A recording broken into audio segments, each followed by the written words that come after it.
שלום לכולם, אני רון מיניס מלמה אני חי, ותכף נעלה לבמה. הכנו קטעים סופר מגניבים שאנחנו רוצים להראות לכם, ואנחנו מתרגשים לאללה. אז יאללה, מחכים לראות אתכם. כשמיניס התחיל לדבר למצלמה, כן, פייר אני נעלבתי. אני לא מבין למה מיניס זה שמדבר על הקהל. בדרך כלל אני זה שמדבר על הקהל, כי כאילו, אם מישהו הולך לדבר על הקהל, זה צריך להיות אני, לא? רק לי יש את הכריזמה לעשות דבר כזה. אני הלב הפועם של הלהקה הזו. אני הסטאר. כשתום אמר שהוא הסטאר? כן, נפגעתי. אני לא מאמין שהוא אמר דבר כזה.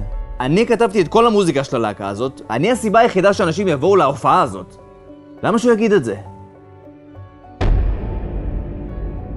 כשאור אמר שהוא הסיבה היחידה שקנו כרטיסים לדבר הזה, כן, פייר, נפגעתי. אני הסיבה היחידה שאנשים יבואו להופעה הזאת. הוא הרי יודע שאני כתבתי מוזיקה בדיוק כמוהו, אני מדבר עם הנגנים, אני מתחזק את כל הדבר הזה, אני אפילו דאגתי שיהיה סודה לכולם בחזרה האחרונה.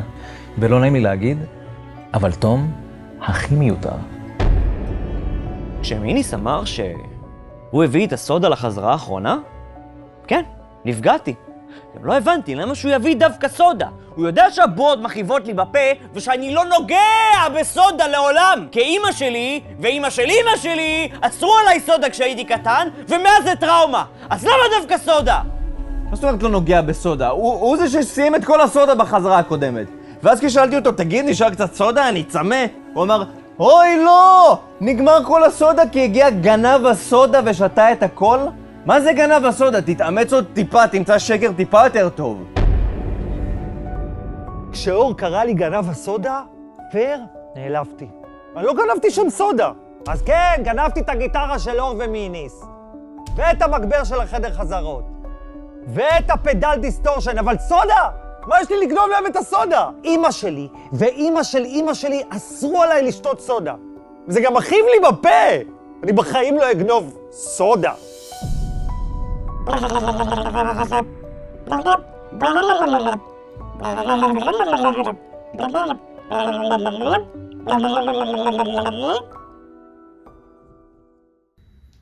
יאללה, נראה יצא טוב.